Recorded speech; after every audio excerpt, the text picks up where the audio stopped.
Bismillahirrahmanirrahim. Assalamualaikum warahmatullahi wabarakatuh. Alhamdulillahi wa kafa, wassalatu wassalamu ala al-habibil mustafa wa ala alihi wa ashabihi ahli tuqa wal wafa. Subhanaka la ilma lana illa ma'allamtana innaka antal alimul hakim. Rabbi shrah li sadri wa yassir li amri wa hlul 'uqdatam min lisani yafqahu qawli. Kita amat sangat ingin dekat dengan orang yang kita sukai, yang kita sayangi.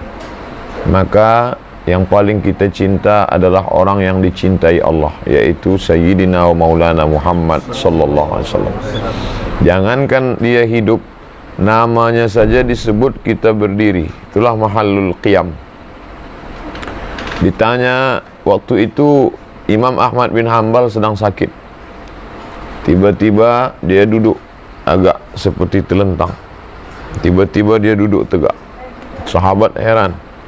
Sahabat-sahabat Imam Ahmad bin Hanbal heran. Kenapa engkau berubah duduk? Kata Imam Ahmad, disebut nama ulama besar, bila kita tidak tunjukkan sikap penghormatan, berarti kita tak ada ihtiram pada ulama. Waktu itu disebut nama Ibnu Tahman, ahli hadis. Kalau nama ulama saja disebut kita berdiri, apalagi nama Muhammad sallallahu alaihi wasallam. Maka ulama mengajarkan kita beradab. Ingin betul dekat dengan Nabi, tapi kita ditakdirkan Allah hidup 1439 tahun selepas Nabi. Bagaimana kita boleh dekat dengan Nabi? Nabi berikan satu cara. Ana wa kafilul yatim.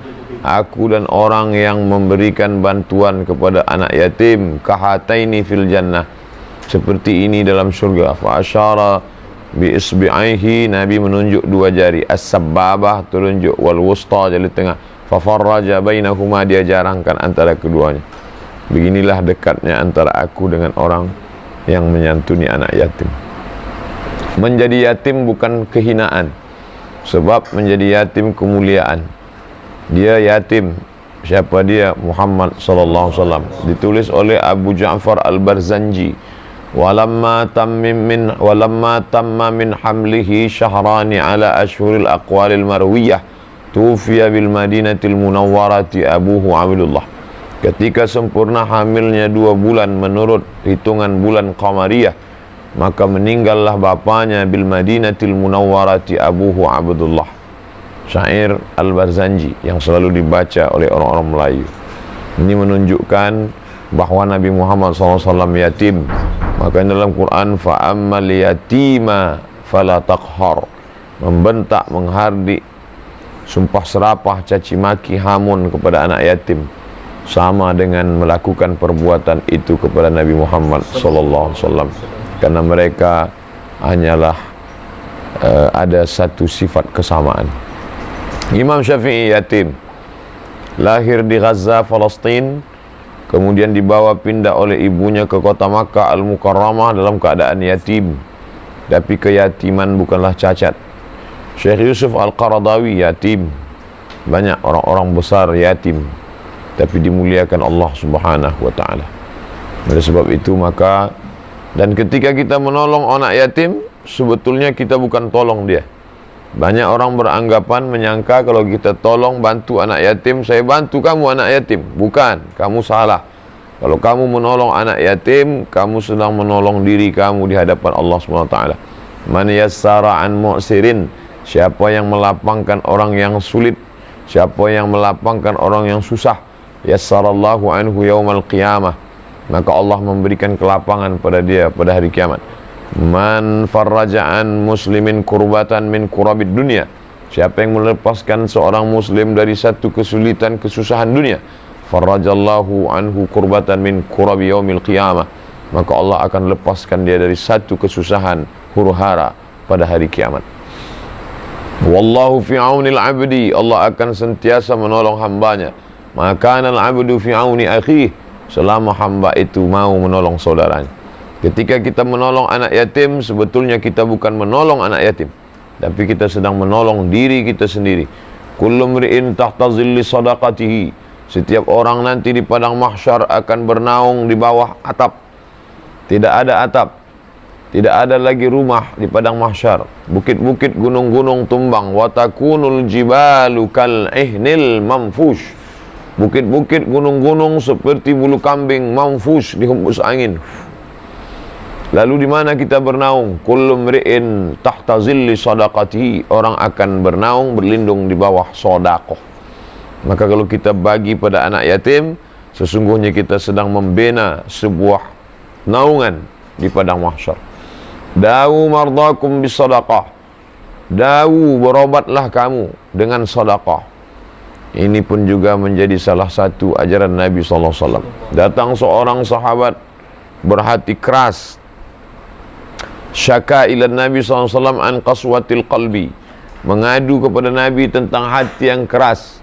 Kalau batu keras ditetesi air masih boleh berlubang. Wa innal minal hijarati lama yatafajjaru minhul anhar. Ada batu yang ketika dia terbelah memancar air. Wa inna minha lama yashaqqaqu fayakhruju minhul ma. Ada batu yang ketika dia terpecah memancarkan mata air. Wa inna minha lama yahbitu min khasyatillah. Ada batu yang hancur berderai karena takut kepada Allah. Tapi kalau sudah hati manusia mengeras, maka dia bal asyaddu qaswah, lebih keras daripada batu.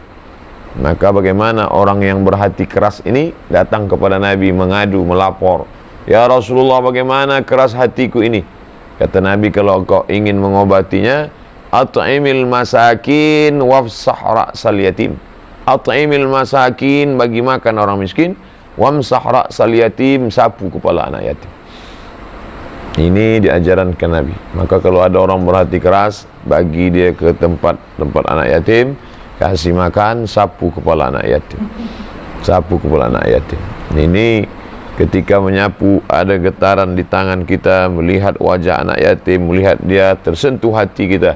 Khatamallahu ala qulubihim, hati terkunci, wa ala sam'ihim, telinga tersumbat, wa ala abasarihim, mata tertutup, summum bukmun umyun fahum la yaqilun, pekak, tuli, bisu, buta, mereka tak boleh berfikir. La yarji'un, tak dapat jalan balik pulang. Tapi ada satu jalan menghidupkan lagi hati yang hampir mati, yaitu dengan membagi kepada fakir miskin. Bagaimana kalau kita bagi dia makan? Baik. Bagaimana kalau kita bagi dia pakaian, kain, baju, sorban? Maka lagi baik. Ma min muslimin yaksu musliman thawban. Bila ada seorang muslim memberikan pakaian, kain, baju kepada seorang muslim yatim, kana fi zimmatillah, maka dia akan sentiasa dalam lindungan Allah, madamat alaihi khirqah, walaupun kain itu tinggal sepotong. Maka kita bagi ini anak yatim. Ketika Nabi SAW diperintahkan Allah, masuklah ke dalam surga ya Muhammad, Nabi pun masuk ke dalam surga. Nabi menoleh memandang ke belakang, dia tengok ada seorang perempuan. Yang nomor 2 masuk ke surga selepas Nabi bukan lelaki, tapi perempuan. Dia tengok perempuan. Siapa engkau perempuan? Aku orang yang membesarkan anak yatim. Oleh sebab itu maka dekat dengan Nabi disebabkan amal-amal. Semua orang ingin dekat Nabi Muhammad SAW. Bagaimana dengan orang yang tidak peduli kepada anak yatim? Apakah kalau peduli dapat pahala? Kalau tidak peduli tidak apa-apa. Kalau memberi makan anak yatim dapat pahala. Kalau tidak kasih makan tidak apa-apa. Tidak begitu. Kalau peduli pada anak yatim, dekat dengan Nabi. Peduli pada anak yatim, dapat naungan pada mahsyar. Peduli pada anak yatim, dapat amal jariah.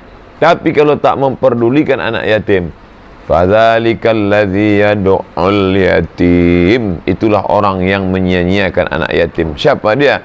Ara'aital ladzi yukadzdzib. Sebab itu bila kita suka collection macam-macam, sekarang ada orang collection kucing, ada collection batu cincin, ada collection macam-macam. Maka buatlah collection yang boleh menolong kita di hadapan Allah Subhanahu wa taala pada saat tak ada yang boleh menolong kecuali pertolongan Allah. Maka saya pernah pergi ke satu tempat, saya tinggal duduk di Sumatera, pergi ke Kalimantan. Sampai di Kalimantan, istana yatim. Berapa anak yatim? 1.700 orang. Macam-macam. Anak yatim dari Sumatera, anak yatim dari Sulawesi, anak yatim dari Papua dia kumpulkan. 1.700. Saya tanya, berapa orang yang bagi makan ini? Dia senyum. Saya sendiri saja. Masya Allah. Ini orangnya masih hidup. Nanti kalau mau pergi ke sana, tapi jauh, dari Pekanbaru, Riau, Sumatera, pergi ke Jakarta.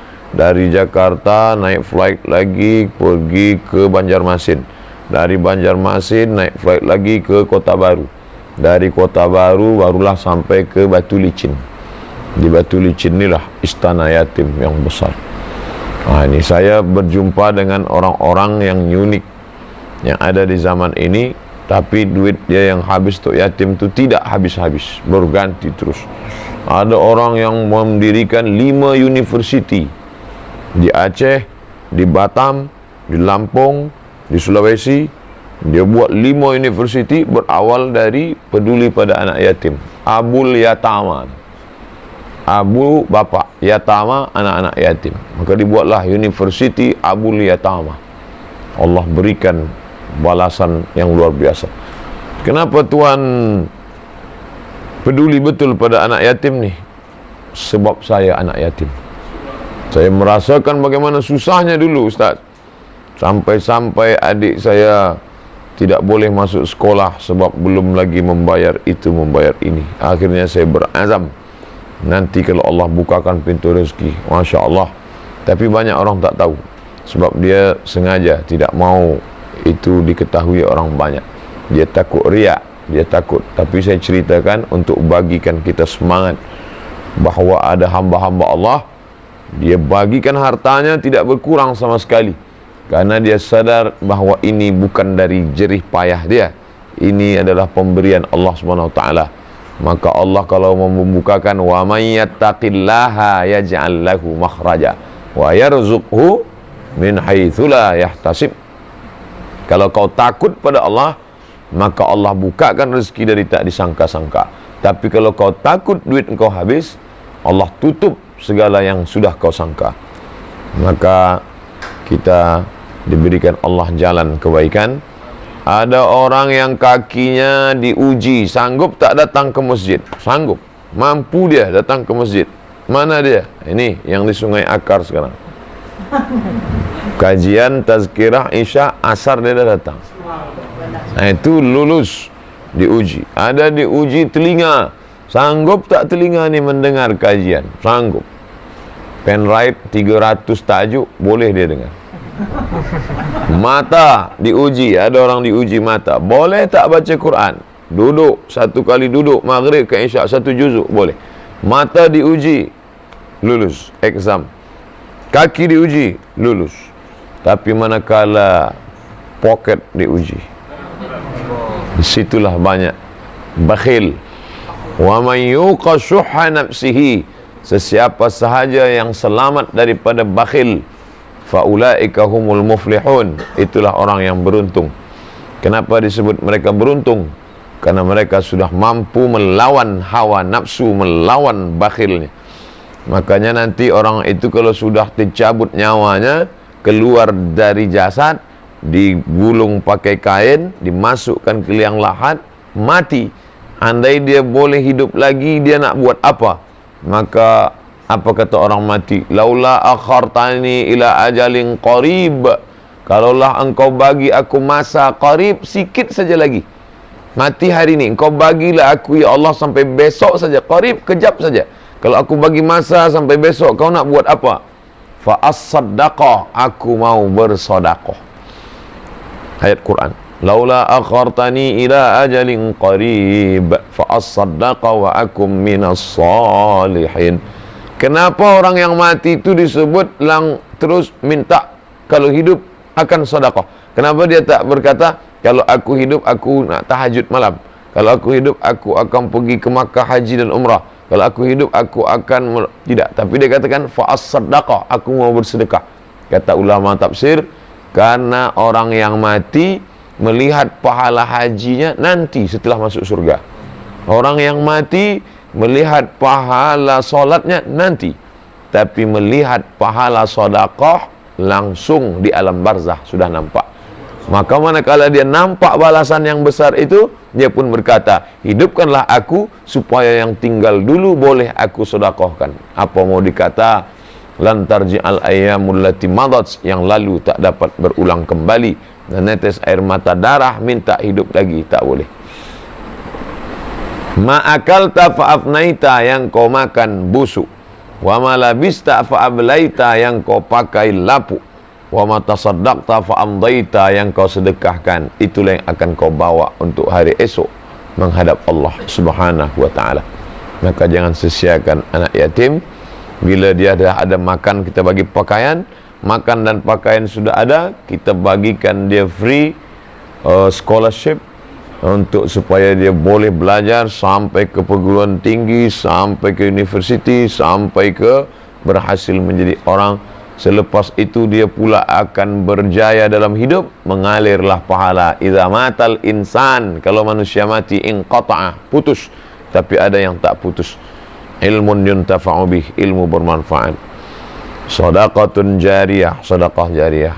Waladun salihun yad'ulah, anak yang saleh. Kalau boleh tiga-tiganya, alhamdulillah. Satu pun tidak, innalillah wa inna ilaihi raji'un. Kita berharap kepada Allah, waladun salihun, ilmun yuntafa'u bih. Kalau tidak juga, ini harapan terakhir, shadaqatun jariyah. Buatkan pondok tahfiz Quran. Yatim utama, tidak yatim boleh ikut serta. Hafaz mereka Quran 30 juzuk, dia mesti kena ulang sehari 2 juzuk, sebab 1 bulan dia 2 kali khatam. Maka kita mati meninggal dunia, berapa anak yatim yang tak yatim belajar hafaz Quran, mengalir pahala 2 juzuk, 2 juzuk, 2 juzuk sehari. Itulah amal. Kita membaca sendiri 2 lembar 2 muka surat pun payah. Tapi ada orang yang smart, dia bagi saja tanah, dia buatkan bena bangunan, maka dia sudah dapat pahala yang mengalir. Maka Allah Ta'ala bukakan pintu hati. Tapi kalau sudah terlalu banyak ditelan dunia, wa tuhibbunal mala hubban jamma, engkau sudah terlalu cinta kepada harta sehingga tidak lagi menyentuh hati dan mata. Mata tak menangis, hati tak terbuka. Na'udzubillah. Kalau ada tuah di badan, pasir digenggam menjadi intan. Apa makna tuah di badan? Tuah kata orang-orang Melayu zaman dulu, orang bertuah, cuci kaki, basuh kaki, ikan boleh datang. Sebenarnya tuah di badan adalah manfaat harta yang diberikan Allah sikit tapi barakah. Itulah mengapa kita minta kalau untuk agama salamatan fid din, kalau untuk badan wa'afiatan fil jasad, kalau untuk ilmu wa ziyadatan fil ilm, tapi kalau untuk harta wa barakatan fil rizq. Yang terakhir hadis bahwa setiap hari orang yang bersedekah makanan, bersedekah pakaian, bersedekah untuk sekolah dia, tiap hari dia bagi, maka malaikat mendoakan dia, Allahumma ati munfiqan khalafa, ya Allah, orang yang bersedekah ini bagilah dia ganti. Allahumma ati munfiqan khalafa, yang bersedekah ni bagi dia ganti. Tapi orang yang tidak bersedekah, Allahumma ati mumsikan talafa, mumsikan menggenggam sampai tak keluar sikit pun. Dia genggam sampai tak keluar, mumsikan. Orang yang menggenggam sampai tak menetes walau sikit pun, bagi dia kebinasaan. Banyak orang setengah tak percaya hadis ni. Kalau memang binasa, kenapa dia makin kaya? Kenapa kereta dia makin banyak? Kenapa rumah dia makin besar? Kenapa duit dia makin hebat? Kenapa dia makin ada kuasa? Makna binasa bukan berarti dia masuk ke dalam tanah hancur, terbakar, hilang. Makna binasa tidak ada barakah. Rezeki banyak melimpah ruah, tapi tidak boleh menolong dari azab Allah. Ada orang-orang yang dibagi rezeki, justru rezekinya itu menyebabkan dia makin dalam neraka jahanam. Makin dibagi banyak, dia makin tenggelam dalam perbuatan maksiat. Kita alhamdulillah, orang yang tidak sholat rezekinya lancar, tidak puasa rezekinya banyak, orang ini kena istidraj. Sanastadrijuhum min haitsu la ya'lamun. Kami permainkan mereka dengan istidraj dan mereka tidak merasa. Wa umli lahum, aku ulur mereka, aku beri dia banyak. Inna kaidi matin, tipu dayaku amat sangat kuat. Bila hari ini Allah bagi kita sehat badan, sehat mata, sehat telinga, sehat harta, tapi kita pakai menolong agama Allah, menolong anak yatim, fakir miskin, sesungguhnya mudah-mudahan kita sudah selamat daripada istidraj. Itulah yang dapat saya sampaikan terkait dengan anak yatim. Ishma syi'ta, hiduplah sesuka hatimu. Engkau peduli anak yatim, sila. Tidak peduli juga tak masalah. Kenapa? Fa innaka mayyit, karena akhirnya kau juga akan jadi mayit. Tidak ada yang kekal abadi. Michael Jackson kata dia tak mati, mati juga. Dia buat satu tempat apapun tak boleh masuk, malaikat maut masuk. I'mal masyita, isma syi'ta, buatlah sesuka hati. Kau nak pegang sampai mati, buatlah. Fa innaka mayyit, kau akan jadi mayat, mati.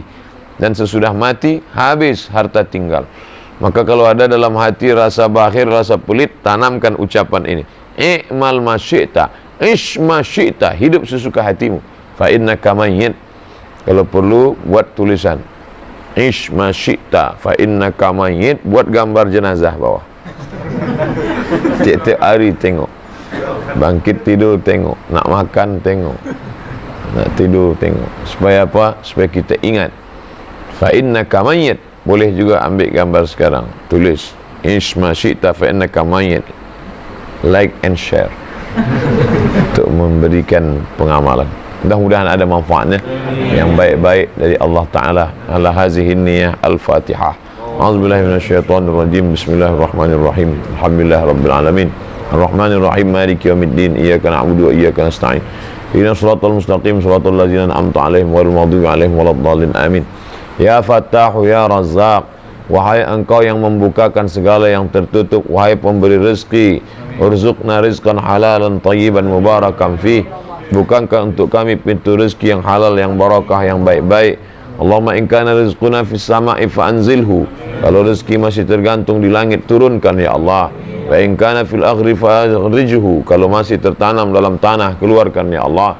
Wa in kana ba'idan fa qarribhu. Kalau dia masih jauh, dekatkan ya Allah. Wa in kana mu'siran fa yassirhu. Kalau dia susah, sulit, mudahkanlah ya Allah. Allahumma rzuqna ziyarata baitikal atiq. Berikan kami rezeki yang halal supaya kami boleh berkunjung ke Baitullah. Allahumma rzuqna ziyarata qabri nabiyika Muhammad sallallahu alaihi wasallam. Berikan kami rezeki yang baik, barakah, supaya kami boleh mengucapkan salam di depan makam Nabi. Assalamu alayka ya Rasulullah. Allahumma ja'alna minal munfiqina fi sabilik. Jadikan kami orang-orang yang berinfak di jalanmu ya Allah. Allahumma akhtim lana bi husnil khatimah wa la taqtim alaina bi su'il khatimah. Allahumma ja'al akhir kalamina, jadikan akhir kalam kami indan tihai ajalina, masa ajal kami tiba, yang keluar terakhir dari mulut kami, la ilaha illallah. Rabbana atina fid dunya hasanah wa fil akhirati hasanah wa qina adzabannar. Wa sallallahu ala sayyidina wa maulana Muhammad wa ala alihi wa sahbihi wasallam, walhamdulillahi rabbil alamin. Taqabbalallahu minkum minna wa minkum taqabbal ya karim. Terima kasih. Mohon maaf segala silap salah. Wassalamualaikum warahmatullahi wabarakatuh.